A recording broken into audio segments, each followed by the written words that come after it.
طبعا تورکیا لەبەر سێ هۆکاری سەرەکی دەیەوێت لە عراق لە نزیک بێتەوە.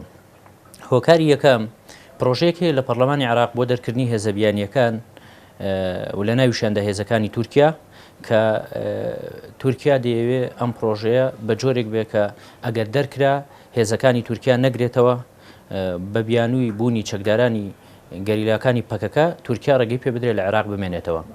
خاڵی دووەم ڕێکەوتنێک هەیە لە نێوان عراق و تورکیا لە هەشتاکانی سەدەی ڕابردوو کە بە پێی ڕێکەوتنەکە چەند کیلۆمەترێک ڕێگە دراوە بە تورکیا بێتە ناوخاکی عراق بۆ ئۆپەراسیۆن دژی گەریلاکانی پەکەکە. ئێستا بەشێک لە پەرلەمانتارانی شیعات یعنی دەڵێن مادام تورکیا زیاتر هاتوتە ناوە و پابەندی ڕێکەوتنەکە نەبووە بۆیە پێویستە حکوومەتی عراق ئەو ڕێکەوتنە هەڵوەشێنێتەوە. ئەمەش ترسێکی لای تورکیا دروست کردووە. خاڵی سێم سکاڵایەکی وەزارەتی نەوتی عراق هەیە لەسەر تورکیا لە دادگای پاریس کە داوای 26 میلیارد دلار قەرەبوو دەکات لە بەرامبەر هەناردەی نەوتی کوردستانە ڕێگەی تورکیاوە کە وەزارەتی نەوت دەڵێ 26 میلیارد دلار زیانی بە ئابووری عراق گەیاندووە.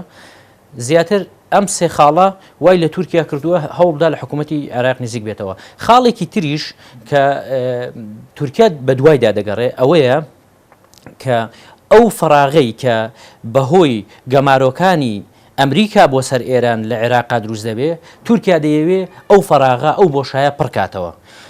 بەڵام دیار نییە دەتوانێت لەم ئامانجە سەرکەوتوو بێیانە لەبەر کۆمەڵی هۆکار. یەکێکیان لەبەر ئەوەی تورکیا دراوسەیەکی باش نەبوو بۆ دراوسەکانی لە ناویشاندا عێراق لە ڕووی سەربازیەوە خاکەکەی لەلایەن تورکیاوە سەروەریەکەی پێشێل کراوە.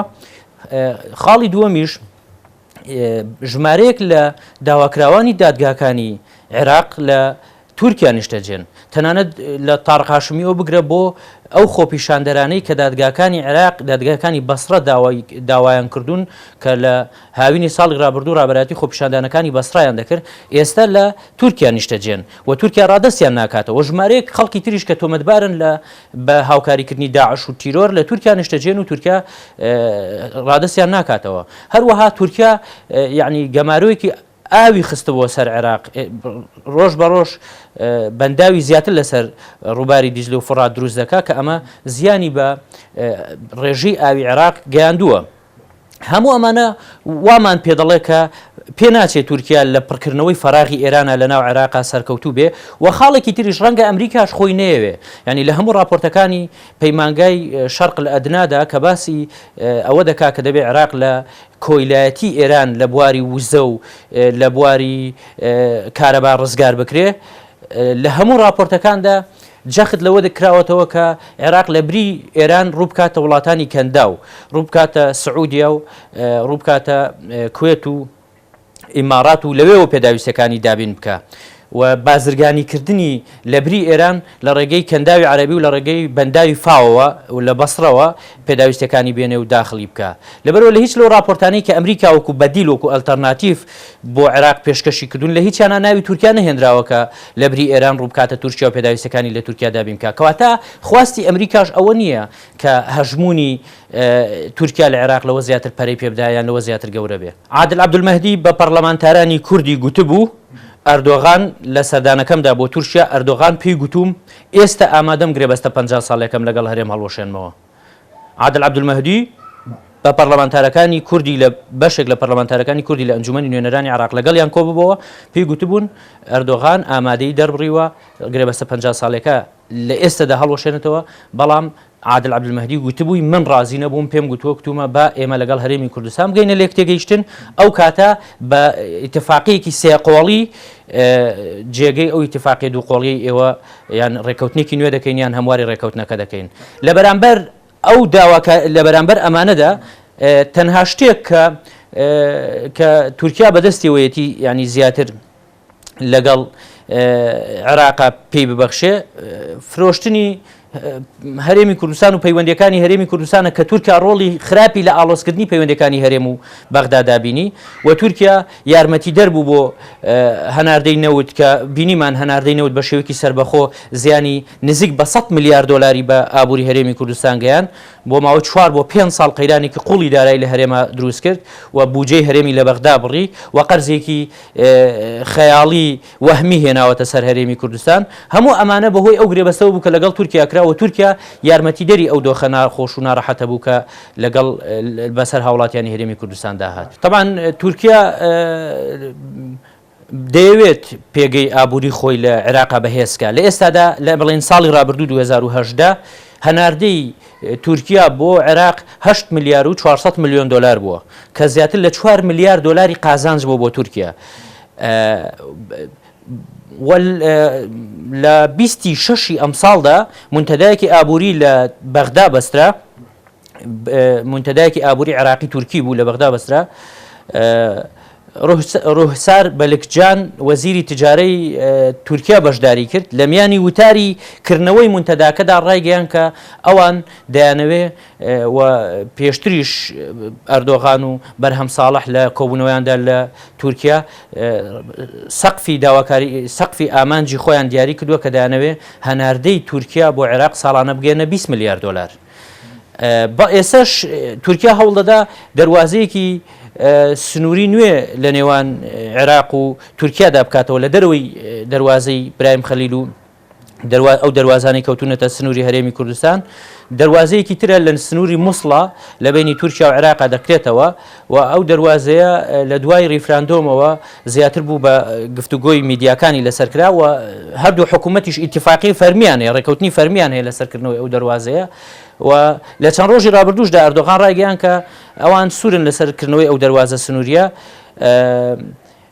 ئوفاکوی ناوە لە ناوخاکی تورکیادا بە دەواازەی ئوفاکوی نوێ ئوفاکوی جەدید ناسراوە و ئەو دەواازە سنووری ئەگەر بکرێتەوە زیانی زۆر بە ئابووری هەرێم دەگەێنێ. وەک لە بەشێک لە تەنانەت بەشێک لە میدیاکان بە دەواازەی خنکاندنی ئابووری هەرێم وەسفی دەکەن، یعنی تەنانەت لە بەشێک لە میدیا عەرەبیەکانە بە دەواازەی خنکاندنی ئابووری کوردستان ئابووری هەرێمی کوردستان ئەو دەواازەیە وێنا دەکرێت و دەواازەی وەسف دەکرێت. لەبەرەوە تورکیا دەیەوێت پەیوەندەکانی لەگەڵ عێراقا پەرە پێ بدە و بەهێزی بکە و لە هەمان کاتیشدا دەسوەردان و هەژمونیشی لە باشووری کوردستانیش هەبمێنێ. بەداخەوە ئێستا تورکیا وەک خاوەنی نەوتی کوردستان خۆی وێنا دەکات لەسەر مێزی دانوستانە لەگەڵ بەغدا کاتێک دانوستان لەگەڵ بەغدادا دەکات. تورکیا یەکێک لەو مەلەفانی دەخاتە سەر مێزی دانوستان مەسەلەی نەوتی کوردستانە، نەوتی هەرێمی کوردستانە و تورکیا ڕێگری دەکات لە کۆمەڵێک ینی لە کۆمەڵێک ئیتیفاقیە کە پێویستە لە نێوان هەرێم و بەغدادا بکرێت و ینی بەڕاستیش ئەوەی کە ڕۆژنامەنووسان و میدیاکان بەشێک لە ڕۆژنامەنووسان و میدیاکان بە دوواداچوونیان کردو تورکیا ڕۆڵی هەیە لەوەی کە هەرێمی کوردستان تەنانەت 250,000 بەرمیلەکەی ڕۆژانە ڕادەست نەکە، چونکە پێشتر لە ساڵی 2018دا لە مانجی 12 ساڵی 2018دا ڕێکەوتنێک هەیە لە نێوان عێراق و هەرێمە بە سەرپەرشتی باڵێزخانەی ئەمریکا کە بەغدا بەشێک لە بودجەی فەرمانبەران موچەی فەرمانبەران بنێرێ و هەرێمیش بەشێک لە نەوتەکەی ڕادەست بکە. تا ئێستا بودجە بۆ 1 ساڵە، ئێستا ئێمە لە مانگی نۆداین تا ئێستا هەرێم یەک قەترە نەوتی ڕادەستی بەغدا نەکردووە. یعنی تا مانگی نۆ ڕادەستی نەکرد ئەیکەی ڕادەستی دەکات کەواتە ئەم ڕادەست نەکردنە ئەم پابەند نەبوونە بە یاسای بودجەوە بەدڵنیاییەوە دەستی تورکیای لە پشتەوە بەرژەوەندی تورکیای تێدایە، چونکە ینی سودمەندی یەکەم لە هەناردەی نەوتی کوردستان بۆ تورکیا دەوڵەتی تورکیا و ئاکەپە و بنەماڵی ئەردۆغان و زاواکەیەتی. لەبەرەوە ئەمانە ڕۆڵیان هەیە لە ڕێکنەکەوتنی هەرێم و بەغدادا و تورکیا دەیەوێت لە بەرامبەر ڕێککەوتنی هەرێم و بەغدادا لە بەرامبەر ڕادەستکردنی نەوتە تورکیش سودمەند بێت، تورکیش قازانج بکە و ئەم مەلەفەی لەسەر مێزی دانوستانە لەگەڵ بەرپرسانی عێراق باس کردووە نەگەیشتۆتە نەتیجە و هەر کاتێک تورکیا و عێراق لەسەر مەسەلەی نەوتی هەرێم گەیشتە ئەنجام ئەو کاتە حکوومەتی هەرێم نەوتەکەی ڕادەستی بەغدا دەکات بە دڵنیاییەوە. ئەمە یەک. خاڵی دووەمیش کە باس دەکرێت ئەوەیە کە تورکیا ڕێگری دەکات لە جێبەجێکردنی ئەو ڕێکەوتنەی کە ڕۆژی 11 حوتی ئەمساڵ لە نێوان پارتی دیموکراتی کوردستان و یەکێتی نیشتیمانی کوردستاندا واژۆکرا بۆ ئەوەی کە طەیب جەبار کاندید بکرێ بۆ پۆستی پارێزگاری کەرکووک. بەشێک لە سەرچاوە هەواڵیەکان باسەوە دەکەن کە تورکیا هەتا ئێستا ڕێگری کردووە لە جێبەجێکردنی ئەو ڕێکەوتنە لەگەڵ ئەوەیدا کە لە ڕێکەوتنەکەدا هاتووە کە دەبێت لە ماوەی 45 ڕۆژدا ئەم ڕێکەوتنە جێبەجێ بکرێت. 45 ڕۆژەکە ڕۆژی 25 ئاب 25 هەشتی مانگی ڕابردوو کۆتایی هات و ڕێکەوتنەکەش جێبەجێ نەکرا و باس لەوە دەکرێت کە تورکیا بە مەبەست دەیەوێت ئەو ڕێکەوتنە جێبەجێ نەکرێت و پارێزگاری کورد بۆ نەگەڕێتەوە بۆ کەرکووک ڕەنگە بەشێکی پەیوەندی بەوە هەبێت کە تورکیا دەیەوێت پرۆسەی تعریب بەردەوام بێ و تورکیا دەیەوێت ئەو بۆڕێنەوتەی کە عراق دەیەوێت بۆڕێکی نەوتی نوێ لە کەرکووکەوە بۆ تورکیا ڕاکێشە ئەو بۆڕێ تەواو بکرێ و تورکیا دەیەوێت بەرژەوەندەکانی لە کەرکووک بپارێزرێ بۆیە لە ئێستادا ینی ڕێگری دەکات لە جێبەجێکردنی ئەو ڕێکەوتنە و بە دڵنیاییەوە هەردوو حزبی دەسەڵاتداریەکێتی نیشتیمانی و پارتی دیموکراتی کوردستان هەژمونی وڵاتانی دراوسیان بەسەرەوەیە و هەر ڕێکەوتنێک دەکەن من پێم وانییە بەبێ پرس و ڕاوێژ و بەرژەوەندی ئەو وڵاتانە بتوان ئەو ڕێکەوتنانە واژۆ بکەن و جێبەجێشی بکەن و بەشێکی ئەم ڕێگریەی ڕێکەوتنەکەش تورکیا کە دەیکات لەو چوارچێوەیەدا کە لە چوارچێوەی سەپاندنی هەژمونی خۆیدا بەسەر حزبێکی کوردستانیدا.